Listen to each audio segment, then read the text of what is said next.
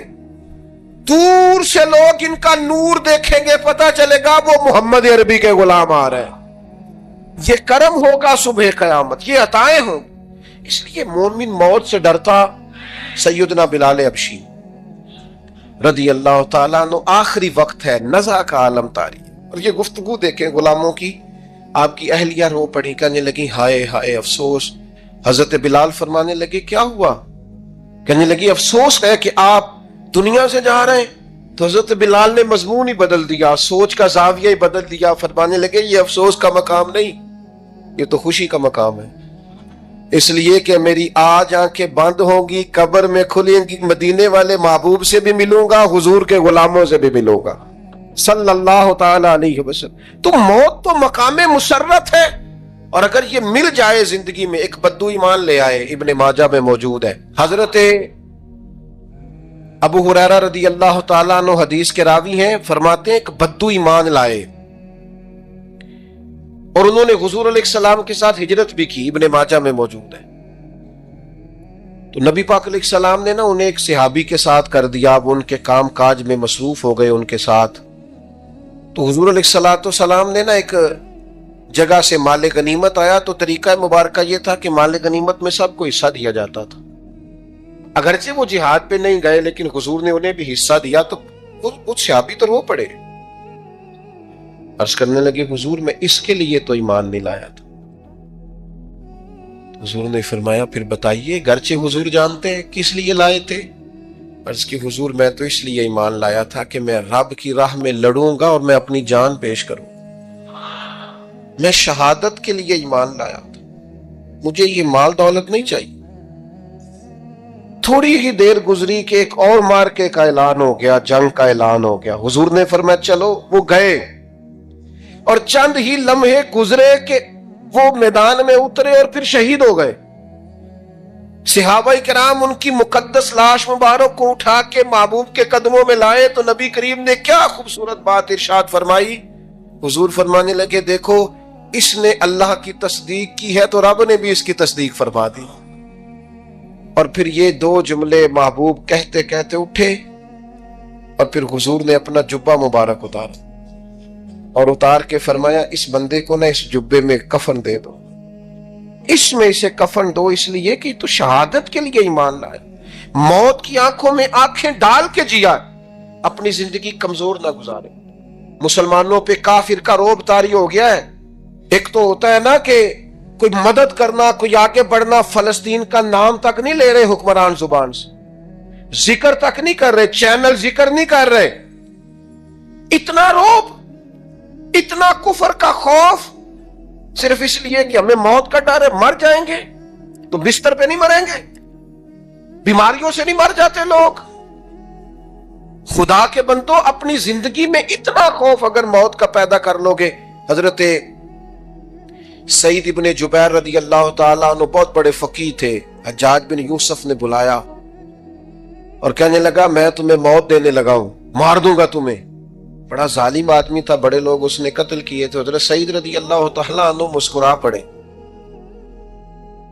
اور غصے میں آیا, کہنے لگا کیوں ہنستے ہو؟ فرمانے لگے تو بڑا بیوقوف ہے, تجھے کس نے کہا زندگی اور موت تیرے ہاتھ میں, یہ تو تب آئے گی جب میرا رب چاہے.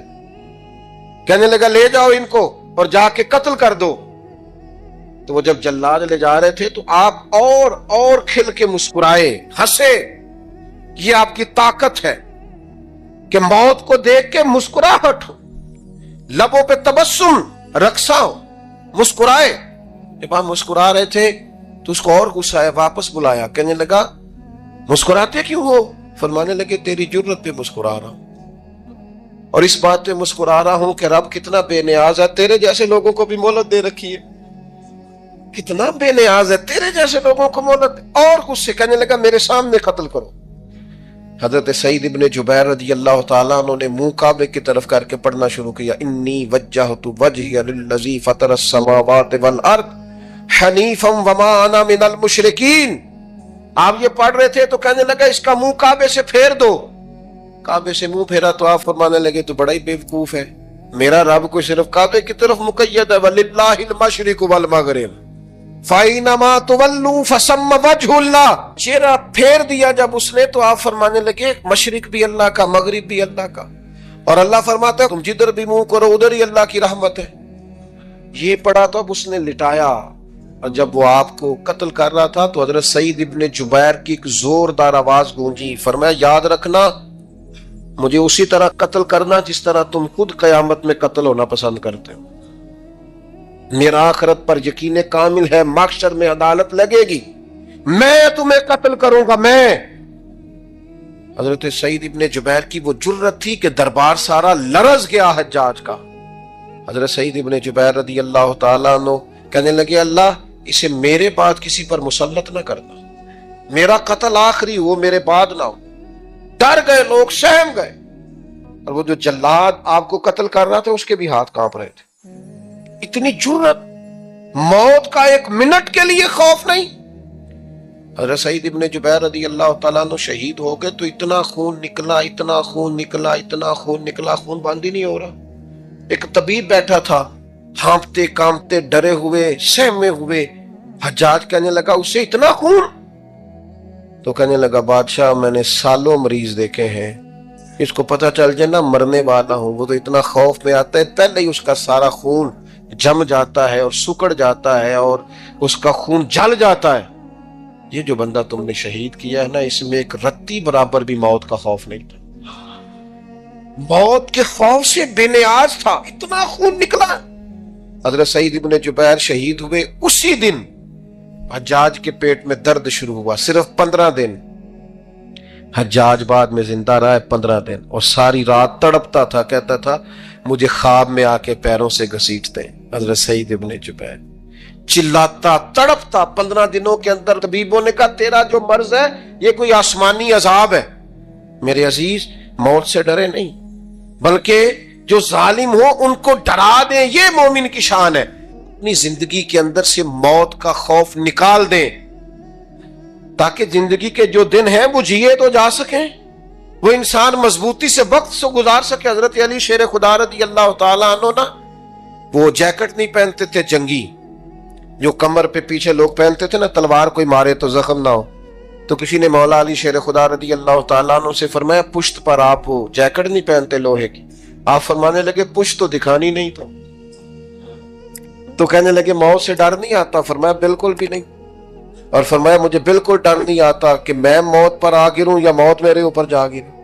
ہم تو شہادت حضرت خالد بن ولید رضی اللہ تعالیٰ عنہ ایک دن نوجوانوں کو خطاب کرتے کرتے کہنے لگے موت سے کبھی نہ ڈرنا، میں نے ساری زندگی جنگوں میں گزاری ہے، میرے وجود پر ایک ذرہ بھی جسم کا حصہ ایسا نہیں جس پر زخم نہ ہو۔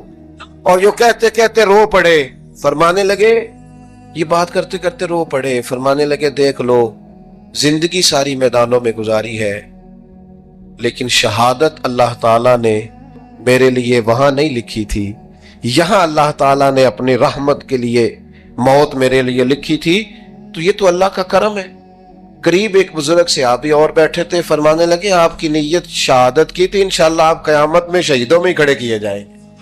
تو میرے عزیز خوف نہیں موت کا۔ آخر میں 2-3 گزارشات عرض کرنی ہے۔ ایک تو میری آپ سے گزارش ہے، انہوں نے ابھی تک قرآن مجید کی تلاوت شروع نہیں کی، وہ ابھی سے آج سے 10 منٹ ٹائم ہو تو مسجد میں بیٹھ کے ایک رکوع پڑھ کے جائیں، قرآن مجید نہیں چھوڑ۔ رمضان کا تعارف یہ ہے کہ شہر رمضان الذی انزل فیہ القرآن، تو قرآن مجید سے دلچسپی۔ دوسری میری گزارش ہے راشن بانٹنے والوں سے بھی کہ مہربانی کریں لائنوں میں لگانا چھوڑ دیں، اور لینے والوں سے بھی میری عرض ہے کہ اللہ تعالیٰ سارا سال عطا کرتا ہے، 3-4 ہزار کے لیے کیوں اپنے آپ کو آپ تکلیف میں ڈالتے ہیں، سارا سال اللہ دیتا ہے۔ اور پھر میری آپ سے یہ بھی اپیل ہوگی کہ طبیعتوں میں حلم پیدا کریں، بردباری پیدا کریں، یہ بڑی ضروری چیز ہے۔ مثبت سوچیں لائیں، روزہ ہماری تربیت کرتا ہے۔ اور پھر آپ سے یہ بھی اپیل کروں گا رمضان شریف کی مقدس گھڑیوں میں صرف اپنے لیے نہیں سوچے، امت کے لیے سوچے، بالخصوص فلسطین کے مسلمانوں کے لیے کم از کم دعا مومن کا ہتھیار ہے، وہ تو جم کے کریں اللہ کے حضور۔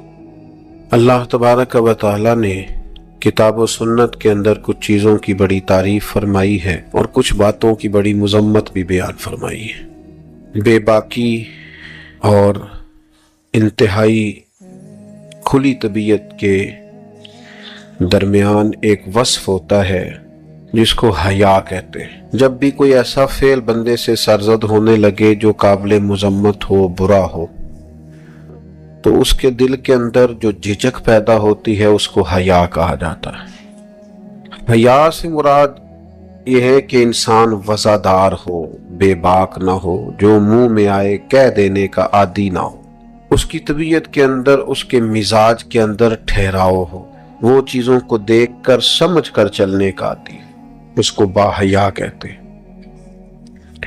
ہمارے زمانے میں اس طرح ہوا ہے کہ کچھ لوگوں نے بعض چیزوں کو تیزی سے پھیلایا ہے۔ انہوں نے کہا یار تو بول نہیں سکتا تو اپنا حق کیسے مانگے گا، تو بات نہیں کر سکتا تجھے تو سارے دبا جائیں گے۔ اگرچہ اپنے حق سے پیچھے ہٹنا بھی حیا نہیں، لیکن یہ کہ کسی کام کی بھی حکمت کو چھوڑ دینا، جو مزاج میں آئے وہ کر دینا، کسی چیز کا لحاظ ہی نہ کرنا، کسی وزاداری کو قائم ہی نہ رکھنا، کسی بڑے کو بڑا ہی نہ سمجھنا، کسی چھوٹے کے مزاج کے لیے اپنے دل میں شفقت ہی پیدا نہ کرنا، اور اپنے لہجے کی سختی اور تلخی اور ترش روئی اتنی زیادہ کر لینا کہ کوئی حد قائم ہی نہ رہے۔ اسلام اس کو پسند نہیں کرتا۔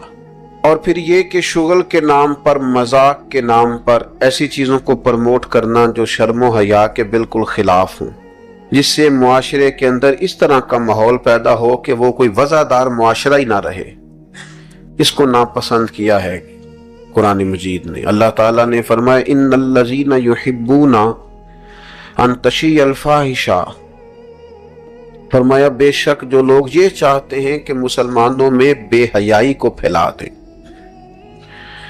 فحشاء کو عام کر دیں، بری باتوں کو لوگوں کے اندر پھیلا دیں۔ کن لوگوں میں؟ فی الذین آمنوا، وہ لوگ جو ایمان لے آئے، جو ایمان والوں کے اندر بے حیائی پھیلانا چاہتے ہیں۔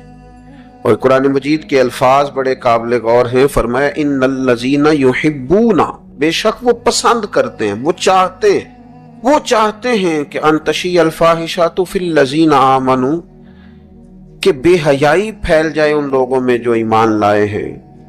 تو مالک فرماتا ہے لہم عذاب علیم، ان لوگوں کے لیے دردناک عذاب ہے۔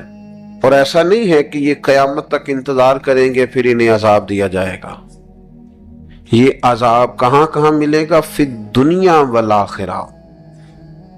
جو مسلمانوں میں بے حیائی پھیلانے کو پسند کرتے ہیں انہیں دنیا میں بھی عذاب ہوگا اور آخرت میں بھی عذاب ہوگا، اور عذاب بھی عذاب علیم، دردناک عذاب ہوگا۔ فرمایا واللہ یعلم وانتم لا تعلمون، اللہ جانتا ہے تم نہیں جانتے۔ حیا اور وزاداری کو قائم رکھنا، دیکھیں نا سب سے زیادہ بے نیاز تو اللہ ہے نا، لیکن اگر حضور فرمائیں کہ رب بھی حیا فرماتا ہے، حضور سید عالم علیہ السلام فرماتے ہیں اللہ حیا فرماتا ہے کہ اس کا بندہ اس کے سامنے ہاتھ پھیلائے اور اللہ اس کے ہاتھوں کو خالی واپس کر دے۔ اللہ حیا فرماتا ہے۔ کیا معنی ہے؟ کہ اللہ تبارک و تعالی لحاظ کرتا ہے اس بات کا کہ اس بندے کی امید نہ ٹوٹ جائے، رب کی بارگاہ سے جو اس کی توقع ہے وہ توقع نہ ختم ہو جائے۔ معنی کیا ہوا؟ آپ وزادار رہیں، آپ کے مزاج میں رکھ رکھاؤ ہو۔ بعض لوگ بعض اوقات ایسی بات بول دیتے ہیں، ایسی بات کر دیتے ہیں، اس طرح کی گفتگو ان سے سرزد ہوتی ہے کہ وہ محسوس ہوتا ہے کہ جو اس بندے کی شخصیت ہے نا، جو اس کی پرسنالٹی ہے، اس کے ساتھ وہ بات میچ نہیں ہوئی۔ تجھے تو بہت زیادہ خیال والا ہونا چاہیے تھا، تیرے مزاج کے اندر تو بہت زیادہ وزاداری ہونی چاہیے۔ نبی پاک صلی اللہ تعالی علیہ وسلم نے فرمایا رب حیا کرتا ہے، اور ایک مقام پہ حضور نے فرمایا جب سفید داڑھی والا مسلمان قبر میں جاتا ہے تو اللہ فرشتوں سے فرماتا ہے اسے عذاب نہ دینا، مجھے حیا آتی ہے۔ لیکن اگلے لفظ جو حضور نے بیان فرمائے وہ سمجھنے والے ہیں، فرمایا رب کہتا ہے مجھے حیا آتی ہے، تو بندے کو بھی تو حیا کرنا چاہیے، اس کو بھی حیا کرنا چاہیے کہ کوئی تو موقع ایسا ہو جب میں کوتاہیوں سے بچوں۔ اب اگر میری عمر کے تقاضے بڑھ گئے ہیں تو میرے حلم کے تقاضے بھی بڑھ جائیں، میری وفاداری کے۔ وہ حضرت حافظ سعدی رحمت اللہ علیہ نے ایک مقام پہ فرمایا کرنے لگے میں نے 20-22 سال کے بوڑھے بھی دیکھے اور میں نے 80-90 سال کے نوجوان بھی دیکھے۔ حضور یہ کیا بات ہوئی؟ فرمانے لگے عمریں بڑی زیادہ ہو گئی ہیں لیکن اپنے مزاج کے لحاظ سے وفادار بچپنا ہے طبیعت، ابھی بھی عادات ایسی ہیں کہ جن میں غور کرنے کی ضرورت۔ اور فرماتے ہیں کچھ لوگ ایسے ہیں کہ عمریں تھوڑی ہیں لیکن انہوں نے اپنے آپ کو سمیٹ لیا ہے، بعض چیزوں پر اپنے اوپر پابندی کر لی ہے، بعض چیزوں کا لحاظ کرتے ہیں، کچھ معاملات سے بڑی ہمت کر کے بچتے ہیں۔ پھر انہوں نے نتیجہ نکالا، کہنے لگے میں اس نتیجے پہ پہنچا ہوں کہ بزرگی عمر کے ساتھ نہیں ہوتی، علم اور حلم کے ساتھ ہوتی ہے۔ علم اور حلم کے ساتھ بزرگی کا تعلق ہے۔ تو اپنی آنے والی نسل کو وفادار کیا جائے، اس کے اندر حیا پیدا کی جائے، انہیں اس بات کا لحاظ دیا جائے کہ آپ مذاق کریں لیکن اس کی بھی تو حد ہو نا۔ آپ یقین کریں بعض لوگ دادا کے ساتھ شغل کر رہے ہوتے ہیں، اپنے دادا کے ساتھ اس کا مذاق بنا رکھا، معاذاللہ اپنے والدین کے بارے میں باتیں کر کے وہ ہنس رہے ہوتے ہیں، اور کئی دفعہ والدین سپورٹ کر رہے ہوتے ہیں، کہتے ہیں یہ بڑا اس کا مذاق والا مزاج ہے، مجھے بھی معاف نہیں کرتا۔ تو آپ اسے کیا بنا رہے ہیں؟ جب یہاں بھی اس کا پردہ قائم نہیں ہے تو پھر اس کا پردہ کہاں قائم ہوگا؟ اس کی طبیعت کے اندر ٹھہراؤ ہونا چاہیے۔ وہ لوگ تو وہاں بھی وفادار تھے جہاں بات کرنے کی ضرورت ہے۔ نبی پاک علیہ السلام نے صحابہ سے پوچھا کہ وہ کون سا درخت ہے جس کی مثال مومن کی طرح ہے، تو حضرت عبداللہ ابن عمر فرماتے ہیں مجھے سوال کا جواب آتا تھا کہ وہ کھجور کا درخت ہے، لیکن چونکہ حضرت عمر بیٹھے تھے میرے والد، چونکہ حضرت صدیق اکبر بیٹھے تھے، چونکہ حضرت عثمان غنی بیٹھے تھے، چونکہ علم و حکمت کے تاجور مولا علی بیٹھے تھے، مجھے جواب آتا تھا۔ لیکن حضرت عبداللہ ابن عمر فرماتے ہیں حیا مانے تھی، حیا نے مجھے منع کیا کہ اتنے بزرگ بیٹھے ہوں اور تو جواب دیتا پھرے۔ ہمارے مفسرین کرام نے یہاں لکھا ہے کہ اساتذہ اور مشائخ کی موجودگی میں علم بتانا بھی منع ہے۔ آپ کے بڑے بیٹھے ہوں آپ تقریر کرنے سے بھی لحاظ کریں، آپ وہاں کوئی مسئلہ نہیں بیان کریں، یہاں تو بڑے معاملات اور ہو جاتے ہیں۔ ہمیں اپنے بزرگوں کے سامنے ایک خاص وفاداری وہ بندے کو خوبصورت کرتی ہے۔ حضرت عباس حضور کے چچا ہیں، ان کے بیٹے جناب عبداللہ ابن عباس فرماتے ہیں میرے والد سے کسی نے پوچھا تھا آپ بڑے ہیں کہ نبی پاک؟ تو بڑی سادی سی بات ہے، چچا بڑا ہی ہوتا ہے عمر میں، آپ بڑے ہیں کہ نبی پاک؟ تو یہ وفاداری ہے، یہ کمال وفاداری ہے۔ یہ ان لوگوں کا طریقہ ہے جو بڑے رسیلے سجیلے، جو بڑے خوبصورت لوگ ہوتے ہیں، جن کے لہجوں سے لفظ نہیں شہد ٹپکتا ہے۔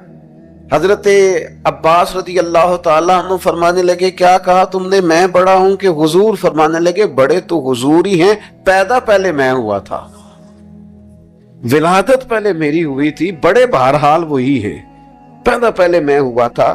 یہ جو وفاداریاں ہیں، یہ جو خوبصورتیاں ہیں، یہ جو آپ کے مزاج کے اندر خوبصورتی ہے، یہ جو لہجے کے اندر حسن ہے، یہ ایک بڑا ضروری کام ہے۔